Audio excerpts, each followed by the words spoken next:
Listeners, আসসালামু আলাইকুম। Feel the real feeler with us. দেশ ও দেশের বাইরে যেখান থেকে আফরান দ্য হরর ওয়ার্ল্ডের আজকের হরর নাইটের ৭৫তম আয়োজনের সাথে যুক্ত হচ্ছেন বা পরবর্তীতে হবেন, সকলকে জানাচ্ছি শুভেচ্ছা ও ভালোবাসা। আশা করি সবাই ভালো আছেন, সুস্থ আছেন।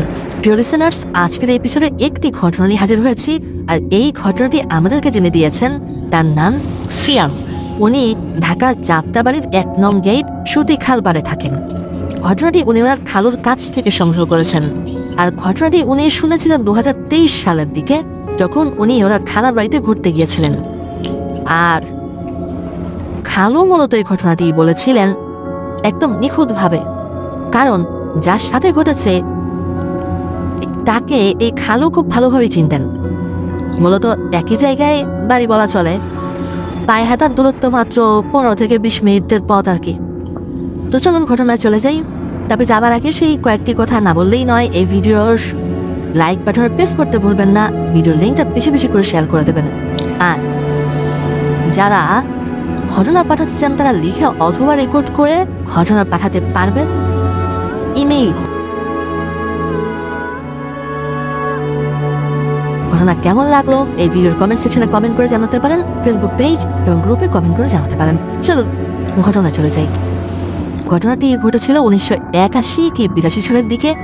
চাঁদপুর সফরমালী স্কুল থেকে উত্তরে ১ নং বিষ্ণুপুর ইউনিয়ন আছে। এই ১ নং বিষ্ণুপুর ইউনিয়নের সাইফুল প্রধানিয়ার বাড়ি। এই সাইফুল প্রধানিয়ার ছেলের নাম শাহনেয়াজ প্রধানিয়া। তাদের বাড়িটা ছিল নদীর কাছাকাছি। নদীর কাছাকাছি একটা খালও ছিল, যে নদী থেকে পায়ে হেঁটে বাড়িতে যেতে সর্বোচ্চ ২ মিনিট লাগতো। তো এই যে সাইফুল প্রধানিয়া, তিনি ছিলেন মূলত একজন ভ্যান গাড়ির চালক। আর এই শাহনেয়াজ প্রধানিয়া, যিনি ছেলে আর কি, সে মাছ ধরত। তাদের জীবনযাপন ছিল খুবই সাদামাটা, কিন্তু খুব একটা সমস্যা তাদের ছিল না। টাকার অভাব বলতে ওইরকম টাকার অভাব ছিল না, মানে যা উপার্জন করত চলে যেত আর কি, ভাত মাছ খেয়ে মোটামুটি চলে যেত। এই যে সাইফুল প্রধানিয়া, ওনার যিনি স্ত্রী, ওনার জীবনটাও মোটামুটি সাদামাটাই বলতে হবে। এই যে শাহনেয়াজ প্রধানিয়া, তার আবার একটা বোন ছিল। এই কয়জন মিলেই ছিল তাদের সংসার। সাইফুল প্রধানিয়া সাদের ভ্যান চালাতেন, সন্ধ্যায় বাড়ি ফিরতেন। সন্ধ্যায় খাবার খেয়ে ঘর থেকে বের হতো। নদীর পাশ ঘেঁষে একটা ছোট্ট মাছের আড়ত ছিল, সেখানে আড্ডা দিত। হুক্কা খাওয়া, তাস খেলা, হাসাহাসি, হইচই করা, এভাবেই রাত ১২টা-১টা অবধি তার চলত। আর যে শাহনেওয়াজ প্রধানিয়া, সে কি করতো, নদীর আইল বেয়ে বোটে করে মাছ নিয়ে এই আড়তে আসতো রাত ৯টা কি ৯:৩০ দিকে। এরপর আড়তার হিসাব নিকাশ শেষ করে সেও অন্যদের মতো বাবার মতো তাস খেলা, ক্যারামবোর্ড খেলা, পুটি খেলা, এগুলো করতো। আবার একত্রে বন্ধুদের নিয়ে নদীর পাড়ে বসে উচ্চস্বরে গান টান গাইতো। তার আবার অন্য ধরনের মদভ্যাস ছিল, কিঞ্চিত নেশাপানি করা আর কি। তো একটা পর্যায়ে বাপ বেটা অনেক সময় একসাথে বাড়ি ফিরতো। তো বাপেরও যেই অভ্যাস অনেক সময় ছিল, সেই একই অভ্যাস ছিল আর কি। ওই সময় প্রেক্ষাপট বলছি, তখনও কিন্তু শাহনেয়াজ প্রধানিয়ার বিয়ে হয়নি।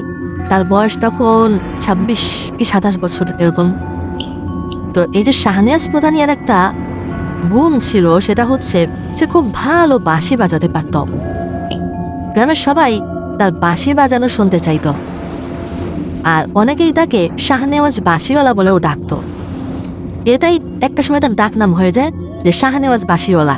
শুধু শাহনেওয়াজ বললে মানুষ বলতো, ও শাহনেওয়াজ বাঁশিওয়ালার কথা বলছেন, এমনটা বলতো আর কি। মাঝে মাঝে মাছ ধরা তো সরকার কর্তৃক নিষেধ থাকতো।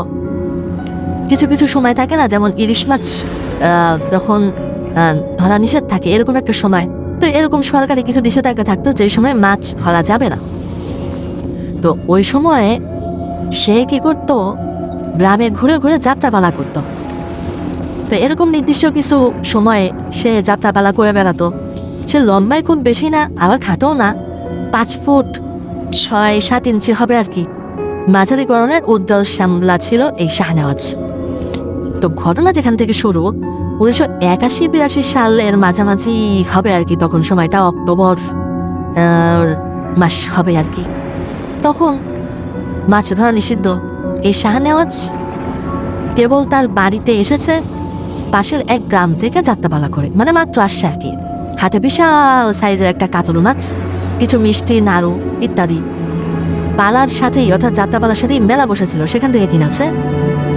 তো রাজানুমারি তখন 10 থেকে 10:30 হবে। বাসায় এসে খাবার খেয়ে ওই দিন আবার শাহনেওয়াজের ভালো ইনকাম হয়েছিল। সে খুব খুশি। সে তার মাকে বলে যে সব দিনের চেয়ে আজকে ইনকাম তো বেশি হয়েছে। তো মা জিজ্ঞেস করে যে এখন কোথায় যাবি? বলে যে একটু নদীর ঘাটে যাই। শাহনেওয়াজ দেখায় যে সে যেই ইনকামটা করেছে ওই দিন মোটামুটি সব খরচ বাদেও তার কাছে তখন 209 টাকা ছিল। যে 1981-82 সালের দিকে 209 টাকা, মানে তো বুঝতেই পারছেন গ্রাম এলাকায় অনেক টাকা। তারপর আবার একজন লোক খুশি হয়ে তাকে একটা পুরস্কারও দিয়েছে তার অভিনয়ে খুশি হয়ে। তো শাহনেওয়াজ বলে যে মা, আমার আসতে একটু দেরি হবে, দরজার খিলটা লাগাই দিও না, দরজাটা একটু চাপায় রাখো, আর দরজার সামনে একটা শক্ত কিছু দিয়ে রাখো আর কি, যাতে করে বাইরের থেকে মনে হয় বন্ধ, আমি দরজাটা খুলে ঢুকে যাবো। তো এই বলে সে ঘর থেকে বের হয়েছে। বাসি কিছু চানাচুর, একটা গামছা নিয়ে বের হয়েছে। তো মা বুঝতে পেরেছিল সে তো আজকে অনেক খুশি, ইনকাম ভালো হয়েছে, নিশ্চিত নদীর বাড়ি বসে থাকবে আর বাঁশি বাজাবে। তো অনেক রাত্রে শাহনাজের বাবা ফেরত আসছে। তখন জিজ্ঞেস করে শাহনাজের কি অবস্থা, কোথায় সে? তখন তার মা সব খুলে বলে। বাবাও শুনে কোনো প্রতিক্রিয়া জানান না, কারণ জানতো যার ছেলেও ওই ছোটবেলা থেকেই উড়নচন্ডী মার্কা লোক, ঘুরে খাটে বেড়াতে পছন্দ করে, আর সেও এই একই স্বভাবের লোক। বাবার একটা স্বভাব পেয়েছে ছেলে তো মাছ ধরার পেশায় জড়িয়ে আছে, রাত করে বাড়িতে আসে, এটা নতুন কিছু না। তো রাত্রে সবাই ঘুমিয়ে যায়। পরদিন সকাল যায়, বিকাল যায়, সন্ধ্যা হয়ে আসে, শাহনেওয়াজ আর বাড়িতে আসে না। তো তার বাবা যখন বাড়িতে আসে তো জানানো হয় যে শাহনেওয়াজ তো ওই যে রাত্রে গেল, আর তো বাড়িতে আসে নাই। তখন তার বাবা বলে চিন্তা করো না, হয়তো বা হঠাৎ করে কোনো যাত্রাপালার খবর পেয়েছে, এই জন্য ওখানে গেছে, আমাদের জানানোর সময় পাই নাই। সেদিন রাতও চলে যায়, শাহনেওয়াজ আসে না। পরের দিন বিকালবেলা আসরের আজানের পর হুট করে বাসায় চলে আসে এই শাহনেওয়াজের হাতে দেখা যায় নতুন চকচকে খুব সুন্দর কারুকাজ করা একটা বাঁশি। বাসার সবাই জিজ্ঞেস করে, এই কইছিলি? এই কয়েকদিন তো আমরা খুব চিন্তায় ছিলাম, কি কারণে বাইরে ছিলি বল? একদম সুস্থ স্বাভাবিক মানুষের মতো হাসতে হাসতে শাহনেওয়াজ বলে, হঠাৎ করে একটা পালার খবর আসে, এই জন্য চলে গেছিলাম, খবরটা দিতে পারি নাই। এ কথা বলে সে মায়ের হাতে 500 টাকা দেয়। তখন তার মা বলে যে 500 টাকা? এত টাকা পাইলি? তখন শাহনেওয়াজ বলে, এখন থেকে আর মাছ ধরবো না, ভালো একটা লোক পাইছি, সে আমার বাঁশির সুর শুনে আমাকে 500 টাকা দিছে, আবার আমাকে অনেক ভালো খাওয়ার দাওয়ারও দিছে আর কি। আর সেটাও বলছে যে এখন থেকে কয়েকদিন পর পর আমি যেন তাকে বাঁশি শোনানোর জন্য যাই, সে প্রতিবার আমাকে 500 টাকা করে পারিশ্রমিক দেবে। সবাই শুনে তো মহা খুশি। সেই 1981-82 সালের দিকে 500 টাকা মানে অনেক টাকা। তখন তো দেখা যাচ্ছে যে ডেইলি রোজগারও কারো 500 টাকা হতো না। এখনও তো এই 2025 সালেও অনেক দিন মজুরও কিন্তু প্রতিদিন 500 টাকা পান না। তাহলে বুঝতেই পারছেন প্রিয় লিসেনার, 1981-82 সালের দিকে সে বাঁশি বাজিয়ে একদিনে সে 500 টাকা করে পাবে। তো এরকম চলছে। কখনো কখনো সে 7 দিন বাড়িতে আসে না, 1 মাসও বাড়িতে আসতো না। তবে যখন ফিরতো দেখা যেত যে কয়েকদিন সে বাড়িতে আসতো না, প্রতিদিন 500 টাকা করে হিসাব করে যত টাকা হয়, ধরুন যে 1 মাসে বাড়িতে আসে না, তার মানে 15,000 টাকা নিয়ে বাড়িতে ফিরছে। ওই সময় 15,000 টাকা কিন্তু অনেক জমি জমা পাওয়া যেত। এখন টাকা পয়সা তো ভালোই কামাচ্ছে, বাড়ির লোকেরা একটু সন্দেহ করে বসে, ঘটনা কি এমন পালা যেখানে 1 মাস থাকতে হয়? আর পালা করে কত যাত্রা শিল্পীরা আছে, কত কষ্টে নিরানিপাত করতেছে, খেয়ে না খায় থাকে, ও কি এমন পালা করে এত টাকা নিয়ে আসে, ঘটনাটা কি? তো এটা নিয়ে যখন তাকে প্রশ্ন করা হয় তখন শাহনেওয়াজ বলতো যে এই জায়গার নাম বলা যাবে না, তাদের কাছে যাই তারা এটা পছন্দ করে না, এটা নিয়ে আমার কি কিছু বললো না তো। তো এইভাবেই চলতে থাকে 1 মাস, 2 মাস, বছর পার হয়ে যায়, মানে 1 বছর পার হয়ে গেছে। এর ভিতরে সবাই একটা বিষয় খেয়াল করে, সেটা হচ্ছে যে শাহনেওয়াজ নতুন কারুকাজ করা যে বাঁশিটা নিয়ে এসেছিল, এটা না সে কাউকে ধরতে দিত না। বাঁশি সে একাই ওইটা ধরতো, সে বাজাতো, কিন্তু কেউ যে ওইটাকে টাচ করবে এই সুযোগটা শাহনেওয়াজ দিত না। আবার ওই যে নতুন বাঁশিটা সে নিয়ে আসছে, এই বাঁশিটা সে কাউকে বাজাও শোনায় নাই। এই যে মাঝে মাঝে নদীর পাড়ে যেত না বাঁশি বাজানোর জন্য, এই নতুন বাঁশিটা আনার পর সে কিন্তু কখনোই তার বাড়িতে বাড়ির আশেপাশে এই বাঁশিটা বাজায় নাই। কেউ বাজাতে শোনেও নাই। তার বাড়ির লোকজন হয়তো বা চিন্তা করতে পারে হয়তো বা দূরে গিয়ে বাজিয়েছে, কিন্তু না, আসলে কেউই তার এই নতুন বাঁশির আওয়াজ শোনেনি। সবসময় এই বাঁশিটা সবার কাছ থেকে শাহনেওয়াজ আড়াল করে রাখত। শাহনেওয়াজ নাকি এই বাঁশি রাখার জন্য তাদের ঘরের পেছন দিকে বড় করে আরেকটা ঘর তৈরি করেছিল। সেখানে তখনকার সময়ের প্রেক্ষাপটে মজবুত লকারের ভিতরে বা সিন্ধুকের ভিতরে এই বাঁশিটা রেখে দিত। সবচেয়ে মজবুত আর কি ওই সময় প্রেক্ষাপটে যেগুলো পাওয়া যেত। তো শাহনেওয়াজের অনেক উন্নতি হয়, তার পরিবার তার দেয়া টাকায় নতুন করে জায়গা কেনে, গরু ছাগল কেনে, তাদের যে বাড়িটা সেটা পাকাও করে ফেলে। খুবই কম সময়ে তাদের অনেক উন্নতি হয়। শাহনেওয়াজ পারিবারিকভাবে একটা বিয়েও করে, সে ঘরে একটি ছেলে সন্তানও হয়। এমন করে 5 বছর পার হয়ে যায়। একদিন দুপুরবেলা শাহনেওয়াজ নদীতে গিয়েছেন গোসল করতে। ওই যে তার সুন্দর বাঁশিটা, এটা তার ঘরে বালিশের নিচে রেখে দিয়েছে। তো গোসল সেরে সে বাড়িতে আসে, দুপুরে ভাত খায়। অনেক সময় পর সে যখন বাঁশির উদ্দেশ্যে বালিশটা উঠিয়েছে, তাকে সেখানে বাঁশিটা নাই। এই দৃশ্য দেখে শাহনেওয়াজ পুরো বাড়ি চেঁচামেচি করে একদম মাথায় উঠায় ফেলছে, এই আমার বাঁশি কই, বাঁশি কই, বাঁশিটা কোথায় গেল? তো বাড়ির সবাই একসাথে ভিড় জমায়, কি হয়েছে কি হয়েছে, সবাইকে বলে আমার বাঁশি হারাই গেছে। তখন শাহনেওয়াজের স্ত্রী বলেন যে বাঁশি হারায় নাই, আমাদের ছেলে ইয়ামিন, তার ছেলের নাম হলো ইয়ামিন, তো বলেছে যে আমাদের ছেলে ইয়ামিনের হাতে ওটা দেখেছি, ও মনে হয় ওটা নিয়ে বাইরে গেছে। শাহনেওয়াজ একথা শুনে দ্রুত তার ছেলে ইয়ামিনকে খোঁজার জন্য বাইরে বের হয়ে যায়। সবাই বলছিল, আরে ভাত খেতে বসছো, এখনই বের হবা, খাওয়া দাওয়া করে যাও, ইয়ামিন আছে আশেপাশে। কিন্তু না, শাহনেওয়াজ বলে যে আমাকে যেতেই হবে। সে বাইরে বের হয়ে তার ছেলে ইয়ামিনকে খুঁজতে থাকে, পায় না। নদীর ঘাট, রাস্তাঘাট, বাগান বাড়ি সব জায়গায় খুঁজে, সারা গ্রাম খুঁজেও তার ছেলে ইয়ামিনকে আর সে খুঁজে পায় না। ওই দিনই পুরো গ্রামে মাইকিং করা হয়, সারা রাত ধরে মাইকিং চলে এবং বলে দেওয়া হয় ইয়ামিনকে যে খুঁজে আনতে পারবে তাকে নগদ 2000 টাকা দেওয়া হবে। 1982 সালের পর যদি 5 বছর ধরে 87 সাল, এই 87-88 সালের দিকে 2000 টাকা গ্রাম অঞ্চলে অনেক টাকাই বলতে হবে। তাহলে বোঝা যাচ্ছে যে এই শাহনেওয়াজ কত টাকার মালিক হয়েছিল। পুরো গ্রাম হন্যে হয়ে খুঁজতে খুঁজতে তারা ক্লান্ত হয়ে গেছে, কিন্তু কোথাও ইয়ামিনকে খুঁজে পাওয়া যায় না। কবরস্থান, মন্দির, শ্মশান, মসজিদ, কোনো জায়গা বাকি রাখা হয় না। কিছু পুকুরে জালও ফেলা হয়েছে, কিন্তু না, ইয়ামিনকে আর পাওয়া যায় না। একমাত্র ছেলেকে খুঁজে না পেয়ে শাহনেওয়াজ খুব ভেঙে পড়ে। কারণ হচ্ছে শাহনেওয়াজের যে টুকিটাকি বদ অভ্যাস ছিল, বিয়ে শাদী করার পর সবগুলো থেকেই সে ফেরত এসেছিল। ওই যে আড্ডা দেয়া, এটা সেটা করা, টুকটাক নেশাপানি করা, এগুলো সে একদম ছেড়ে দিয়েছিল। একদম সংসারী মানুষ হিসাবে 8-10টা মানুষের মতোই সে চলছিল। দেখা গেল যে তার বাবাও যেরকম এই আড্ডা টাড্ডা দিত, সেও বিভিন্ন কাজকর্মে যুক্ত হয়ে গেছে। টাকা পয়সা উপার্জন যা করেছে শাহনেওয়াজ, যেটা দিয়ে টুকিটাকি ব্যবসা বাণিজ্য চলছিল, এই জন্য পুরো পরিবারেই একটা কর্মব্যস্ততা চলে এসেছিল, স্বাভাবিক জীবনযাপনের। ওই উড়নচণ্ডী স্বভাব আর কারোর মধ্যেই ছিল না। কিন্তু হঠাৎ করে ছেলেকে হারিয়ে শাহনেওয়াজ খুব ভেঙে পড়ে। ওই পরিবারের সবাই খুবই ভেঙে পড়ে যে ইয়ামিন কোথায় গেল। এরপর শুরু হয় ভয়ঙ্কর সব ঘটনা। দিন পার হয়ে যাচ্ছে, 1 দিন 2 দিন, ছেলেকে তো আর পাওয়া যায় না। তো একদিন এই শাহনেওয়াজের স্ত্রী ঘর থেকে বাইরে বের হয়েছে ওয়াশরুমে যাওয়ার জন্য। তাদের ওয়াশরুমটা ঘর থেকে কিছুটা দূরে ছিল। তো সে ওয়াশরুমে গিয়েছে। ওয়াশরুম থেকে যখন ফ্রেশ হয়ে ঘরের দিকে আসা শুরু করেছে, তখন সে খেয়াল করে তাদের ঘরের যে মেইন যে দরজাটা, এই দরজার ওখানে কেউ একজন দাঁড়িয়ে আছে। তখন এই শাহনাজের স্ত্রী একটু ভালো করে দেখতে যায় যে জিনিসটা আসলে কি বা লোকটা কে। তখন সে যেটা দেখে সেটা দেখার জন্য সে মোটেও প্রস্তুত ছিল না।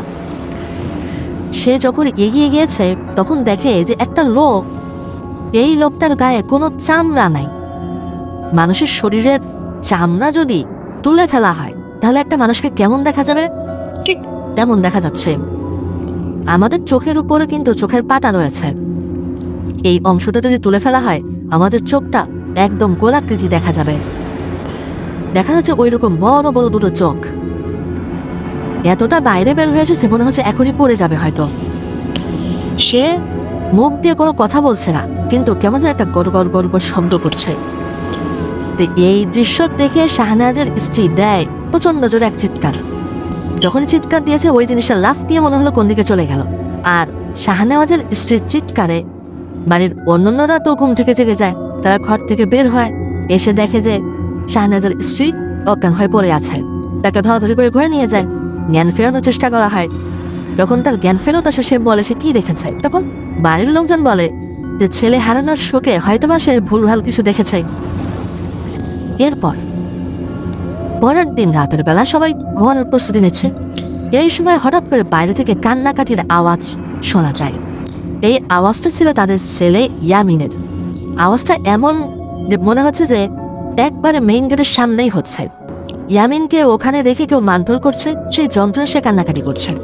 সবাই তাড়াহুড়ো করে ঘর থেকে বের হয়, কিন্তু এসব দেখে কিছুই নাই। অবাক কাণ্ড, ইয়ামিনের কান্নার স্বর শোনা গেল, অথচ এখানে কিছুই নেই। সবাই আশেপাশে খোঁজাখুঁজি করে কিছুই দেখতে পায় না। এমনকি গেটের সামনে তো এই শব্দ তারা শুনেছিলেন ওই দিকখান থেকে আসছে, সেখানে তারা দেখে এখানে কোনো পায়ের ছাপ আছে কিনা, দেখে যে না কিছুই নেই। এভাবে আরো কয়েকদিন চলে যায়। হঠাৎ করে সকালবেলা ঘুম থেকে উঠে একদিন দেখে বাড়িতে হাঁস, মুরগি, গরু, ছাগল যত প্রকার পশু ছিল, গবাদি পশু বিশেষ করে, সবগুলো একসাথে মরে পড়ে আছে। শুধু যে গবাদি পশু মরে পড়ে আছে বিষয়টা এরকম না, ওই বাড়িতে কুকুর বিড়াল ছিল সেগুলো মরে পড়ে আছে। এমনকি ওই বাড়ির গাছে যে পাখিগুলো বাসা করেছিল এই পাখিগুলো নিচে মরে পড়ে আছে, ওই পাখির বাচ্চাগুলো নিচে মরে পড়ে আছে। এমন একটা অবস্থা। তারা তো সবাই খুব ভরকে যায়, ঘটনা কি, কেন এমনটা হলো। এভাবে ওই দিনটা কেটে যায় আতঙ্কের মধ্যে। ওই দিন রাত্রেই তাদের একটা গুদাম ঘর ছিল, সেখানে অনেক ধান গম মজুত করা ছিল। সেই গুদামে অনাকাঙ্ক্ষিতভাবেই আগুন লেগে যায় আর সব শেষ হয়ে যায়। তারপর একদিন রাতে শাহনেওয়াজের মা ঘরের বাইরে কোনো একটা কারণে বের হয়েছে। তখন কে যেন তাকে বাড়ির বাইরে ডাকে মহিলা কণ্ঠে। সে মেইন দরজা খুলে বাইরে বের হয়। তখন নাকি তাকে কে যেন একটা ঠাস করে চর মেরে দিয়েছে মুখে। সে চর খেয়ে আশ্রয় পড়ে গেছে গেটের সাথে লাগোয়া টিনের উপর। টিনের উপর যখন সে পড়ে গেছে তখন তো একটা শব্দ হয়েছে। এই শব্দে সর ঘুম ভেঙে যায়, বাইরে বের হয়। বের হয়ে দেখে যে সেও অজ্ঞান হয়ে পড়েছে, তাকে ধরাধরি করে ঘরে আনে। তখন দেখা যায় এই যে শাহনেওয়াজের মায়ের যে বাম গাল এটা হালকা বাঁকা হয়ে গেছে, মানে এইখানে যে চোয়ালের হাড়টা রয়েছে মনে হচ্ছে কিছুটা সরে গেছে, মানে এত জোরে চটটা মেরেছিল। তার যখন জ্ঞান ফেরত আসে তখন সে কষ্ট করে বলে যে আসলে কি হয়েছিল। সে বেশি কিছু বলতে পারে না, খালি বলে যে পরিচিত এক ধরনের কণ্ঠে ডাক শুনে সে বাইরে গেছে। তখন এই ঘটনা কে মেরেছে এটা সে বলতে পারে না। এরপর থেকে একটা না একটা সমস্যা তাদের পরিবার লেগেই থাকে, জীবনযাপন একদম অসম্ভব হয়ে পড়ে। এরপর ঘটে একটা দুঃখজনক ঘটনা। এমনিতে তাদের যে ব্যবসা বাণিজ্য ছিল ধস নেমেছে, ইয়ামিন হারিয়ে গেছে, তার লাশটাও খুঁজে পাওয়া যায়নি, সব মিলে সবার মন খারাপ। কোন এক শনিবারের রাত্রে শাহনেওয়াজ ও তার বাবা সাইফুল প্রধানিয়া এলাকার সমাজ কল্যাণ পরিষদ থেকে, ওখানে যে সমাজ কল্যাণ পরিষদ আছে আর কি, সেখানে কোনো একটা কাজ ছিল, সেখান থেকে তার বাড়ির দিকে ফেরত আসে।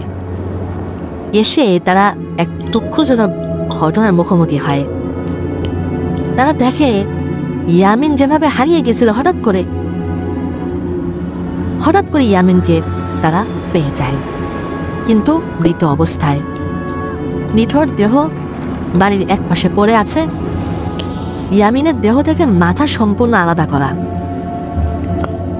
আর মাথা ছাড়া দেহে কোনো চামড়া নাই, শুধু মাথার উপরে চামড়াটা রয়েছে, তা না হলে তো চেহারা চেনা যাবে না। কিন্তু দেহের যে অংশটা পড়ে আছে সেখানে কোনো চামড়া নাই। দেখে মনে হচ্ছিল কেবলই তাকে মারা হয়েছে, খুব নৃশংসভাবে হত্যা করা হয়েছে তাকে।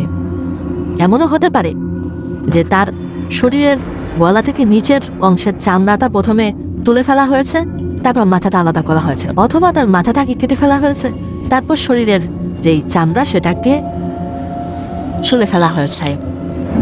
শরীর থেকে তখনও তাজা রক্ত নাকি ঝরছিল।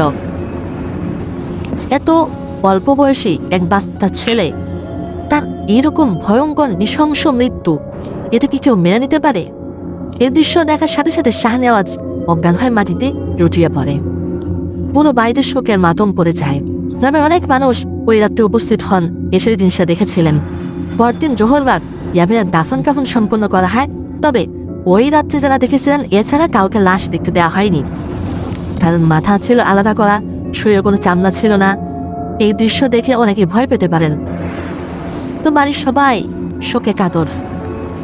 কিছুদিন যেতেই এই যে ইয়ামিনের মা অর্থাৎ শাহনেওয়াজের স্ত্রী ছেলের শোকে এতটাই কাতর হয়ে পড়েছিলেন যে বাড়ির পাশে একটা গাছে গলায় দড়ি দিয়ে আত্মহত্যা করে। পুরো গ্রামে আবার হইচই পড়ে যায়। এমনিতেই তারা ইয়ামিনের নির্মম মৃত্যুতে শোকে ছিল। তারপর ইয়ামিনের মা মারা যাওয়ার পর আরো শোকাহত হয়ে পড়ে তাদের পরিবার। গ্রামের মানুষও শোকাহত। এত কিছু হওয়ার পরও শাহনেওয়াজ কিন্তু বেশ চুপ ছিল। সে একদম চুপ হয়ে যায়, কারোর সাথে কথা বলে না, খাওয়া দাওয়া গোসলের কোনো ঠিক ঠিকানা নাই। সে একদম সবকিছু থেকে নিজেকে গুটিয়ে নেয়। জীবিত মানুষ হয়েও সে যেন এক জ্যান্ত লাশ। এভাবে চলে প্রায় 4-5 মাস। শাহনেওয়াজের চুল, দাড়ি, গোফ, নখ সব বড় হয়ে যায়, না খেয়ে খেয়ে শুকিয়ে কাঠ হয়ে যায়। এরপর একদিন হুট করে একজন হুজুরের আবির্ভাব হয় তাদের বাড়িতে। সময় বলাটা একটু কঠিন, তবে যতটুকু মনে পড়ে, যেটা বলেছে আর কি এশিয়ান ভাইয়ের খালু, যে ওই দিনটা শুক্রবার সন্ধ্যা 7টা কি 8টা হবে। সবাই তখন ঘরে, শাহনেওয়াজ আছে, তার মা বাবা আছে। একজন হুজুর বাইরে থেকে এসে খুব জোরে করে সালাম, আসসালামু আলাইকুম, বাড়িতে কেউ আছো? তো শাহনেওয়াজের বাবা দরজা খোলেন, দেখেন এক মধ্যবয়স্ক ভদ্রলোক, মাথায় পাগড়ি আছে, লম্বা সাদা জুব্বা পরা, হাতে একটা ছোট কেটলির মতো। তার বয়স 60 থেকে 65 মতো হতে পারে। তখন শাহনেওয়াজের বাবা বলেন যে আপনি কে? তখন সেই লোকটা বলেন, বাইরে দাঁড়িয়ে কথা বলবো, ভেতরে আসতে বলবেন না? তখন তাকে ঘরে নিয়ে যাওয়া হয়। যখন এই হুজুর ঘরে ঢুকেছেন, এরপরই হুজুর বলেন যে আপনাদের বাড়িতে কি হয়েছে, কেন এমনটা হচ্ছে তা আমি জানতে পেরেছি।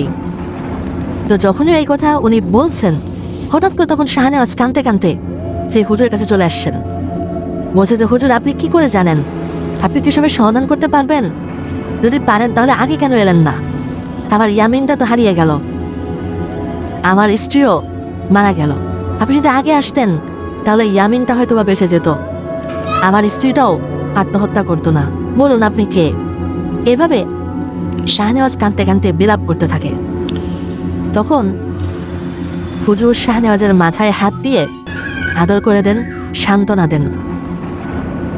হুজুর বলেন, শাহনেওয়াজ বলো, সে রাত থেকে এখন অবধি যা হয়েছে বলো। তখন এই কথা শুনে শাহনেওয়াজের মা বাবা চমকে ওঠে। সে রাত থেকে এখন অবধি বলতে কি বোঝাতে চাচ্ছে? শাহনেওয়াজ কিন্তু ধরে ফেলছে যে হুজুর আসলে কি বোঝাতে চাচ্ছে। তখন শাহনেওয়াজ বলতে থাকে সেই রাতের কথা। ওই রাত্রে, যেই রাত্রে সে যাত্রাপালা করে বাসায় আসার পর সে বাঁশি নিয়ে বাইরে বের হয়েছিল। মূলত সে বাসা থেকে বের হবার পর নদীর পাড়ে সেদিন রাতে শাহনেওয়াজ বাঁশি বাজাচ্ছিল। প্রায় 30 থেকে 40 মিনিট বাঁশি বাজানোর পর তখন সে থামে। তখন নদীর আরেকটা পাশে খাল আছে, ওই খালের ওই পার থেকে 4 কি 5 জনের মতো মানুষ জোরে জোরে বলছিল, ও ভাই বন্ধ করলা কেন, বাজাও বাজাও, সারাদিন কত খাটাখাটুনি করি, তোমার বাঁশির সুর তো বেশ চমৎকার, ভালোই লাগছে, বাজাও না ভাই। তখন শাহনেওয়াজ বলে, এ তোরা কারা রে? তখন তারা বলে যে, ও ভাই আমাদেরকে চিনবা না, একটু সময় কাটানোর জন্য এখানে আসছি।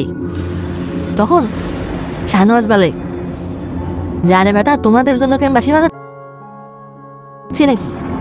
যাবা কোথাকার, এই কোথা থেকে আসছে এগুলা? আমি আমার জন্য বাঁশি বাজাচ্ছি সময় কাটানোর জন্য, তোমাদের জন্য বাঁশি বাজাবো নাকি?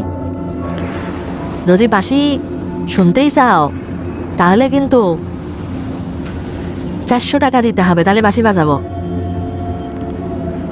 মূলত শাহনেওয়াজ মজা করে বলেছিল কথাটা, 400 টাকা কি কেউ দিবে নাকি? তখন সারাদিন মানুষ দিন মজুরি খেটেই 100 টাকা পাইতো না, সেখানে 400 টাকা, এটা তো কঠিন ব্যাপার। তখন ওই পার থেকে ওই লোকজন চলে আসে। কিভাবে চলে আসে শাহনেওয়াজ বলতে পারে না, মনে হলো ওই পার থেকে খালটা হেঁটে হেঁটে পার হয়ে আসলো। তারা এসে শাহনেওয়াজের থেকে 6 থেকে 7 হাত দূরে মাটিতে বসে পড়ে এবং বলে, কত টাকা চাই তোমার বলো? তখন শাহনেওয়াজ বলে যে, আমি তো বললাম 400 টাকা লাগবে। তখন বলে, আচ্ছা ঠিক আছে বাজাও, ফজরের আজানের আধা ঘন্টা আগে বাঁশি বাজানো বন্ধ করবা, বাঁশি বাজাও। তখন শাহনেওয়াজ বলে, মিয়া এই গভীর রাত্রে তোমরা আসছো আমার সাথে ফাইজলামি করার জন্য? তোমরা এই রাতের বেলা 400 টাকা কই পাবা? তোমাদের চেহারা সুরত দেখে মনে হচ্ছে না যে সারাদিন কামলা দিও তোমরা 50 টাকা উপার্জন করো। এই রাতের বেলা আমার সাথে মজা করার জন্য আসছো? আমি নাকি এখন ফজরের আজানের আধা ঘন্টা পর্যন্ত বাঁশি বাজাবো? ভাই যাও তো যাও, তোমাদের সাথে কথা বলার আগ্রহ আমার নাই। তখন তারা বলে যে, না বাঁশি বাজাও,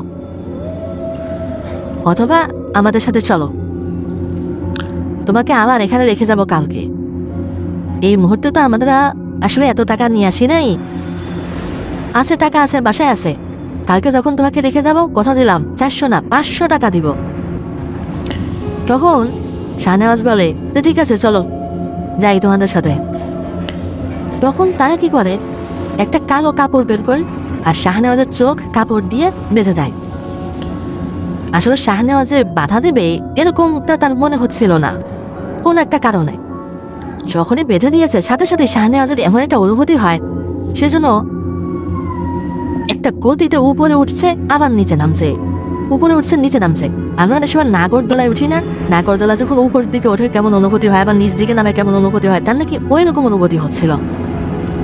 এবার বেশ কিছুটা সময় চলার পর তার চোখ থেকে যখন কাপড় খোলা হয় তখন সে একটা বদ্ধ ঘরে নিজেকে আবিষ্কার করে। সে বদ্ধ ঘরটা বিভিন্ন সুন্দর পাথর দিয়ে কারুকাজ করা, খুব সুন্দর নকশা করা। এটা 4 দেয়ালের কোনো ঘর না, এটা 6 দেয়ালের ঘর। এই ঘরের কোনো দরজা জানালা ছিল না, তবে ঘরটা বেশ আলোকময় ছিল। আলোর উৎস যে কি এটাও শাহনেওয়াজ বুঝতে পারছিল না। তার মাথার উপরে ছাদ তার থেকে অনেক উঁচুতে, হয়তোবা 50-60 হাত উঁচুতে এরকম ছিল আর কি। আর ওই ঘরে কোনো পিলার ছিল না। যাই হোক, এই জিনিসটা অবাক হয়ে সে দেখছে, চতুর্দিকে দরজা নাই, জানালা নাই, গরমও লাগছে না। হঠাৎ করে দেখে যে দেয়ালের একটা পাশ, যেটা তার মুখের সামনের দিকে ছিল, এরকম একটা অংশ আস্তে আস্তে মাটিতে দেবে যাচ্ছে মনে হচ্ছে আর কি। যখন অনেকটাই দেবে গেল, অর্থাৎ 10 ভাগের 8 ভাগ ওই দেয়ালটা দেবে গেছে, তার কাছে মনে হলো, তখন দেখা গেল যে অনেক বড় আকৃতির বেশ কিছু অবয়ব ওখানে ঢোকা শুরু করেছে। প্রত্যেকের শরীরেই লম্বা জুব্বা ছিল, আর এটার কালার ছিল যে কি সব, উনি শাহনেওয়াজ বলেছেন যে এটা অনেকটা নাকি ঘিয়ে কালারের ছিল, এতটুকু তার মনে আছে, একদম সাদা না। আর এদের মাথার অংশটা ছিল সাদা কাপড়ে ঢাকা, কারোরই মুখ দেখা যাচ্ছিল না। তো শাহনেওয়াজ এটা যখন দেখেছে তখন সে বেশ ভয় পেয়ে যায়। সে গুটিসুটি মেরে হাঁটু জড়িয়ে বসে থাকে এবং ভয়ে থরথর করে কাঁপতে থাকে। তখন আবার ওই যেই দেয়ালটা যেটা নিচু হয়ে গিয়েছিল আস্তে আস্তে সেটা আবার উঁচু হতে থাকে। একটা পর্যায়ে দেয়ালটা লেগে যায়। ওখানে যে কয়জন ছিল শাহনেওয়াজ ওভাবে আসলে গনে নাই, হবে 7-8 জনের মতো হবে আর কি। এই কয়েকজন সবার মাঝখানে 2 কি 3 হাত ফাঁকা ফাঁকা রেখে ওই 6 দেয়ালের কোনায় কোনায় কুশনের মতো থাকা, আমাদের সোফা সেটে যে কুশনের মতো থাকে না, ওইরকম কিছু ছিল আর কি। সেখানে দেখলেও হঠাৎ করে মনে হলো যে ওইটা ওইখানে চলে আসছে। তো এগুলোর সাথে হেলান দিয়ে বসে। তো একজন শাহনেওয়াজের কাছে আসে এবং তাকে 1 গ্লাস পানি খেতে দেয় এবং বলে, তুমি আমাদের মেহমান, ভয় পেও না, আমরা তোমাকে ক্ষতি করার জন্য এখানে নিয়ে আসিনি। কোনো অসৎ উদ্দেশ্য থাকলে সে নদীর পানিতে তোমাকে ক্ষতি করতে পারতাম। পানিটা খাও, আর আমি তোমাকে নিয়ে এসেছি। অর্থাৎ যে পানিটা এগিয়ে দিয়েছে সেটা বলছে। আর সেই লোকটা বলে যে এখন সবাইকে তোমার বাঁশির সুর শোনাও। তখন শাহনেওয়াজ ভয়ে ভয়ে কাবা কাবা হাতে পানিটা খায়। খাওয়ার পর তার শরীরে নাকি এক ধরনের একটা উত্তেজনা চলে আসে, মনে হচ্ছে শরীরে তার অন্য ধরনের একটা শক্তি চলে আসছে। তার আর ভয়ও লাগছে না। সে বুঝতে পারে সে এখন আর স্বাভাবিক জগতে নাই, সে এখন জিনেদের দেশে চলে এসেছে, তাকে নিয়ে আসা হয়েছে। যাই হোক, সে বাঁশি বাজানো শুরু করে। বাজাতে বাজাতে কত সময় বাজিয়েছে সে জানে না। যখন শেষ হয় তখন সবাই তার প্রশংসা করে। তখন তার দিকে ছোট ছোট খেজুরের মতো দেখতে একটা ফল ছুঁড়ে মারতে থাকে। ছোট ছোট খেজুরের মতো সবাই একটা করে ফল ছুঁড়ে মারছে। সেও সেটা খায়। সে খেয়ে দেখে এটা খুবই সুস্বাদু। এটা যে আসলে কি ফল তা বোঝা যাচ্ছে না। এরপর তাকে বলা হয় যে তোমার সময় অনুযায়ী অমুক বার, একটা বার বলে দেয় আর কি, তুমি আবার আসবা। তুমি যেখানে ছিলা, যেখান থেকে তোমাকে নিয়ে আসা হয়েছে ওইখানেই আসবা, তোমাকে নিয়ে আসা হবে। এরপর সেখানে থাকা একজন লোক বসা থেকে উঠে আবার শাহনেওয়াজের দিকে আসে। বোঝা যাচ্ছিল সেই এদের সন্তান। শাহনেওয়াজের কাছে এসে সে একটা কাজ করে। সে কি করে, একটা ছোট সুন্দর কারুকাজ করা বাঁশি শাহনেওয়াজের হাতে দেয়। এটা দিয়ে বলে, এই বাঁশিটা আমি তোমাকে দিলাম, এরপর তুমি যখন আসবা এটা দিয়েই বাজাবা। আর সাবধান, তুমি ছাড়া এই বাঁশি আর কেউ যেন না ছয়। বাঁশিটি অনেক যত্নে রাখবা, এটা যেন কোনো ক্ষতি না হয়। তুমি এই বাঁশি বাজাতে গিয়ে যদি এটার কোনো সমস্যা হয় বা কোনো অংশ নষ্ট হয়ে যায়, তুমি এটা নিয়ে আসবা, আমরা এটা রেখে অন্য একটা বাঁশি দেব। কিন্তু কোনো অংশ তুমি ছাড়া অন্য কারো হাতে যেন নষ্ট না হয়। যদি অন্য কারো হাতে নষ্ট হয় তাহলে তারও জীবন যাবে, তোমারও জীবন যাবে। আর এই বাঁশির সুর শুধু আমাদের সামনে তুলবা, অন্য কেউ যেন এই বাঁশির সুর না শোনে। এইভাবে কথা বলার পর তারা শাহনেওয়াজকে আবার কালো একটা কাপড় দিয়ে চোখ বেঁধে রাখে। তখন শাহনেওয়াজের কাছে মনে হলো এইবার আর ওই নাগরদোলার মতো উঁচু নিচু না, মনে হচ্ছে কোনো একটা চরকিতে সে উঠেছে। মনে হচ্ছে সে একটা ঘূর্ণি পাখির মধ্যে বদ্ধ হয়ে গেছে বা আবদ্ধ হয়ে গেছে।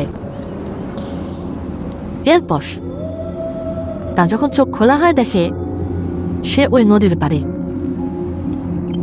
তখন তাকে 500 টাকাও দেওয়া হয়, বাংলাদেশি যে টাকা 500 টাকা, এই 500 টাকার একটা নোট দেওয়া হয়। আর সে যখন এসেছে তখন কিন্তু দিনের বেলা, অথচ তাকে নিয়ে গিয়েছিল রাতের বেলা। আর সে যখন আসে মাঝে কিন্তু কয়েকটা দিন চলে গেছে। এটাও এক রহস্য, কারণ জিনেদের জগতের সময় আর পৃথিবীর সময়ের মধ্যে পার্থক্য রয়েছে।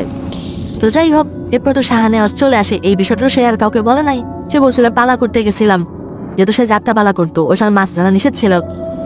তো এরপর থেকে শাহনেওয়াজ ওই নদীর পাড় থেকে জিনেদের দেশে আসা যাওয়া করত। তাদেরকে বাঁশির সুর শোনাতো। শাহনেওয়াজকে যে কয়েকদিন রাখতো প্রতিদিনের জন্য 500 টাকা করে হিসাব করে দিত, আবার কখনো কখনো বকশিসও দিত। তো শাহনেওয়াজ কখনো কখনো অতিরিক্ত টাকাও চাইতো, আবদার করতো বকশিস হিসাবে। এটাও তারা কোনো কথাবার্তা বলা ছাড়াই দিয়ে দিত। আর একটা ব্যাপার, সেটা হচ্ছে যে জিনা নাকি বলেছিল যে তুমি টাকা না চেয়ে যদি অন্য কোনো কিছু চাইতা আমরা তাই দিতাম।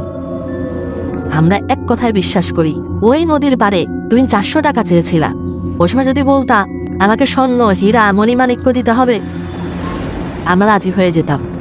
যেহেতু তুমি 400 টাকা চাইছিলা, আমরা বলছি হ্যাঁ টাকা দেব, 400 টাকা দেই নাই, বেশি দিছি, 500 টাকা দিছি। যেহেতু আমরা বলছিলাম যে হ্যাঁ টাকা দিব, আমরা এক কথা লোক, আমরা যে কথা দিয়েছি সেটাই রাখছি। তোমাকে কিন্তু এখন চাইলেও আর অন্য কিছু দিব না, টাকাই দিব, এটাই আমাদের রেওয়াজ। যাই হোক, এখনো কথা হচ্ছে ইয়ামিন বাঁশি নিয়ে বের হবার পর কি হলো। এতক্ষণ তো শাহনেওয়াজ বলল যে তার সাথে এই ঘটনা ঘটেছিল। এইবার হুজুর বলা শুরু করেন যে হুজুর কোথা থেকে আসছেন। হুজুর বলেন, আমি কোথা থেকে এসেছি তা তোমাদের জেনে কোনো কাজ নেই। আমি আমার এক ছাত্র জিনের মাধ্যমে তোমাদের বাড়ির সমস্যার কথা জানতে পেরেছি। আমি 4 দিন আগে জানতে পেরেছি, আজকে এসে উপস্থিত হলাম। আমি অনেকভাবে ঘটনা বের করার চেষ্টা করেছি, কিন্তু কোনোভাবে সক্ষম হই নাই। আমি স্বাভাবিক একজন মানুষ, আমি কোনো জিন পড়ি বা এরকম কিছু না। এতটুকু নিশ্চিন্তে থাকো, আমার বাড়ি এখানে না, তবে কোথায় বাড়ি এটা আমি বলবো না। আমি শুধু তোমার সমস্যা সমাধান করা কিভাবে যায় এই জন্য আসছি। আমার জিন ছাত্র বলেছে, তুমি যাদের বাঁশি বাজিয়ে শুনিয়ে এসেছ তারা বংশ পরম্পরায় রাজা বাদশা না হলেও তারা জিনদের জগতে বেশ সম্মানিত, এবং এরা এমন এক ধরনের গোত্র, এরা হচ্ছে আধ্যাত্মিক সাধনা করে। কারণ মানুষের মধ্যে শিল্পী আছে, বিভিন্ন ধরনের শিল্পী আছে, এই শিল্পীদের অনেক ভক্তও থাকে। এরা হচ্ছে এমন ধরনের জিন যাদের অনেক ভক্ত রয়েছে, কিন্তু এরা রাজা বাদশা না। অনেক রাজা বাদশারাও এদেরকে ডাকে। তোমার মুখে পুরো ঘটনা শুনে আমি কিছু তথ্য মিলিয়েছি, তাহলে শোনো। এদিন দুপুরে তোমার ছেলে বাঁশি নিয়ে বের হয়। সে নদীর পাড় থেকে বেশ কিছুটা দূরে গিয়ে একটা নৌকা বাঁধা ছিল, সেই নৌকায় সে বসেছে। সে বসে নিজের মতো করে ওই বাঁশিতে ফু দিচ্ছে, কিন্তু ওই বাঁশি তার কাছে তো পাচ্ছে না। সে বারবার ব্যর্থ হচ্ছে। সে ছোট মানুষ, বাঁশিটার উপর তার খুব রাগ উঠে যায়। সে কি করছে, নৌকার কাঠের সাথে ওই বাঁশিটাকে একটা বাড়ি দিয়েছে, খুব জোরেই বাড়ি দিয়েছিল, যার ফলে বাঁশির নিচের কিছুটা অংশ ভেঙে যায়। বিশেষ করে নিচের ফাঁকা অংশটা ক্ষতিগ্রস্ত হয়, যেটাতে আঙ্গুল রাখা হয়। সাথে সাথে কিছু জিন তোমার ছেলেকে উঠিয়ে নেয়। আর জিনদের উঠিয়ে নিতে সুবিধা হয়েছিল কারণ সে একটা নির্জন জায়গায় ওই সময় বসেছে, আশেপাশে লোকজন তেমন ছিল না। এরপর তাকে কিছুদিন পর মেরে ফেলা হয়। তারপর তোমাদের বাড়ির পশু পাখিকেও মেরে ফেলে, তোমার স্ত্রীকেও আসর করেছে এবং তাকে গাছে ঝুলিয়ে আত্মহত্যা করিয়েছে। সে নিজের ইচ্ছে আত্মহত্যা করেনি। আর তোমরাও বাঁচতে পারবে না, তোমাদেরকেও মেরে ফেলার জন্য ওরা সময়ের অপেক্ষায় আছে। তোমাদের মারা শেষ হলে তোমাদের নিকট আত্মীয়দের উপরও হামলা করবে। যদি তাদেরকে পুরোপুরি শেষ নাও করে, তাদের জীবন অতিষ্ঠ করে ছাড়বে। আর এই বাঁশি জিনদের সেই সর্দার তোমাকে নিজের হাতে দিয়েছিল। এই বাঁশিটার ক্ষতি হওয়ার কারণে তাদেরও ক্রমাগত বিভিন্ন ধরনের সমস্যা হয়েই চলেছে। এইটা তারাও সমাধান করতে পারছে না, কারণ জিনেদের জগতে অনেক ধরনের নিয়মকানুন রয়েছে যা আমাদের ব্যাখ্যায় মেলে না। ওইখানে বাঁশি ভেঙেছে তোমার ছেলে, সেই জন্য জিনেদের জগতে কি সমস্যা হলো, কেনই বা তোমাদের পরিবারের উপর তারা আক্রমণ করলো, কেনই বা তোমাদেরকে মারার পর তোমাদের আত্মীয় স্বজনের উপরে আক্রমণ করবে, এটা এক রহস্য। এটা তাদেরকে করতেই হবে যদি এখন সমাধান না করা যায়। তখন এই শাহনেওয়াজ, তার মা বাবা সবাই তো এটা শুনেছে, তারা খুব অবাক হয়েছেন। তারা বলেন, হুজুর এখন কি করার, আমরা কিভাবে এই সমস্যা থেকে বাঁচতে পারি? তখন হুজুর বলেন যে আমাকে আজকে রাতটা একটু দেখতে দাও, কি করা যায়। আমি সেই জিনদের কাউকে ডাকার চেষ্টা করি, দেখি তারা কি বলে। আমাকে আজকে রাতটা তোমাদের বাড়ির পাশে কোনো একটা মসজিদে থাকার ব্যবস্থা করে দাও। তোমাদের বাড়িতে থাকবো না, মসজিদে থাকবো, দেখি কি করা যায়। হুজুরকে সেই রাতে একটা মসজিদে রেখে আসা হয়। পরদিন সকালে ভোরবেলা হুজুর শাহনেওয়াজদের বাড়িতে আসেন ফজরের নামাজের পর। সকালে তাদের এখানে নাস্তা করেন এবং বেশ কিছু সময় জিকির আজকার করেন। তারপর তাদেরকে বলেন যে দেখেন, সবই আল্লাহর কুদরতি হাতে সম্পন্ন হয়েছে। তাদের হায়াত ছিল এতটুকুই, আল্লাহ তাদেরকে নিয়ে গেছেন, এটা আল্লাহর ইচ্ছা দিয়ে হয়েছে, এটাই বলতে হবে। এখন আপনারা যারা আছেন, আপনারা নিজেদেরকে নিয়ে একটু ভাবেন। আমার কালকে রাত্রে তাদের সাথে কথা হয়েছে, তারা বলেছে যে তারা যা পাওয়ার তা পেয়ে গেছে, বাসিটা পেয়ে তাদের অনেক উপকার হয়েছে, তবে শাহনেওয়াজের পরিবারের কাউকে রাখবে না। কেন রাখবে না? এটার উত্তর নাকি দেওয়া যাবে না, তাদের সর্দারের নিষেধ আছে। তখন হুজুর অনেক উন্নয় বিনয় করেন, যা পাবার তা পেয়েছ, তোমরা এখন এদের ছেড়ে দাও। অর্থাৎ তোমরা ওই বাসিটা তো আবার নিয়েই গেছো, বাচ্চাটাকেও মেরে ফেলেছ, শাহনাজের স্ত্রীকেও মেরে ফেলেছ, তা যা পাবার তো পেয়ে গেছো, ছেড়ে দাও ওদেরকে। তা নাকি বারবার অস্বীকার করছিল যে না, এভাবে হবে না। পরে এক পর্যায়ে তাদের সর্দার খবর পাঠায় এবং জানায় যে 100টা মহিষ দিতে হবে, তাও কালো কুচকুচে মহিষ, এবং তাদের এই বাড়ি ছেড়ে, এই গ্রাম ছেড়ে চিরকালের জন্য অন্য জায়গা চলে যেতে হবে, তাহলেই এই অভিশাপ থেকে তারা মুক্তি লাভ করবে। এই শুনে হুজুর বলেন যে এটা কি সম্ভব? 100 মহিষেরা কোত্থেকে দেবে? এখন কি সেই অবস্থায় তারা আছে? 100 মহিষের দাম তো অনেক টাকা। ওই সময়ও এই 100 মহিষের দাম প্রায় 10 লক্ষ টাকার মতো ছিল। হুজুর তখন বলেন যে এরা তো পারবে না। এরপর নাকি তারা 50টা মহিষ দিতে বলে। এইভাবে চলতে থাকে। একটা পর্যায়ে হুজুর শেষ অনেক করুণা বেরোনা করার পর 7টা মহিষে তারা রাজি হয় এবং বলে যে এর কমে আর হবেই না, এর কম করাই যাবে না, এটাই সরকারের নির্দেশ। আমরাও চাই না এই হত্যাকাণ্ড চালিয়ে যেতে, এতে করে আমাদেরও গুনাহ হচ্ছে, কিন্তু আমরা নিরুপায় হয়ে গেছি। এটা আমাদের এক রহস্যময় জগৎ, এই জগতের সাথে অন্য কোনো জগতের মিল নাই। পৃথিবীর মানুষের যুক্তির সাথে আমাদের যুক্তির মিল হবে না, এটাই বাস্তবতা। জিনেরা এটাও জানায় ওই মহিষগুলো নদীর ওই পারে একটা ফাঁকা বিল আছে, রাতের বেলা সেখানে বেঁধে রেখে আসতে হবে। এর পরদিন সকালবেলা এই শাহনেওয়াজ, তার বাবা মা, এই 3 জন এই গ্রাম ছেড়ে চিরতরে চলে যাবে, আর কখনো এখানে আসবে না। তারা সেটাই করেন। এর 4 দিন পর মূলত তারা চলে যান। তার আগের রাত্রে ওনারা ওই মহিষগুলো দিয়েছিলেন, আর এই কয়েকদিনের মধ্যে তারা ভিটে মাটি বিক্রি করে দিয়েছিলেন।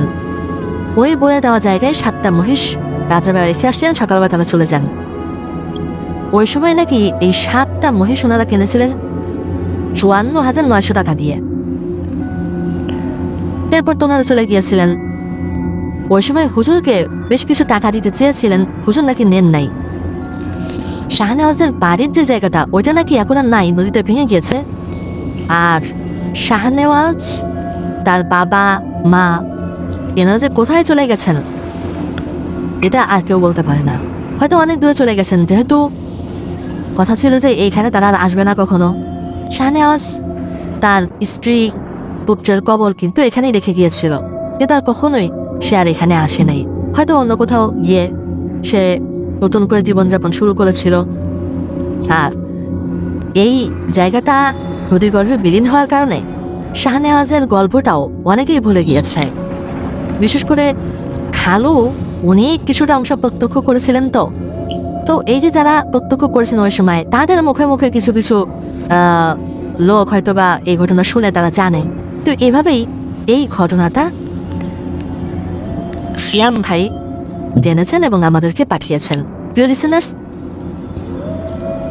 সিয়াম ভাইয়ের মাধ্যমে পাওয়া শাহনেওয়াজ ভাইয়ের এই ঘটনাটা আমরা যেহেতু শেয়ার করেছি, অনেকেই হারিয়ে যাওয়া এই ঘটনাটা আপনারা জানতে পারলেন। এভাবেই কিন্তু অনেক ঘটনা আমরা জানতে পারছি যে ঘটনাগুলো হারিয়ে গিয়েছিল বা একদম হারিয়ে যাওয়ার পথে। এভাবেই কিন্তু আমরা ঘটনাগুলো আপনাদের সাথে শেয়ার করার চেষ্টা করছি।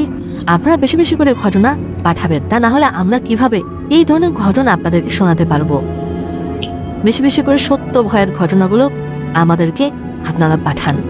হাসান দাহরওয়াল সত্য ভয়ের ঘটনা নিয়ে এগিয়ে যেতে চায়। সত্য ভয়ের ঘটনার যে অনুভূতি, সেই জিনিসটা আপনাদেরকে উপহার দিতে চাই। ইনশাল্লাহ আমরা সেই চেষ্টা অব্যাহত রেখেছি। যখন দেখব আমরাও অন্যান্য বিভিন্ন লোকদের মতো বিভিন্ন কাল্পনিক ঘটনা, অ্যারাবিয়ান নাইটসের মতো ঘটনা, এই ঘটনাগুলো ক্রমাগত প্রচার করব, বা সেই ধরনের কোনো সিচুয়েশন চলে আসবে তার আগে আফরান দাহর ওয়ার্ল্ড বন্ধ করে দেব, সেটা আমি বলেছি।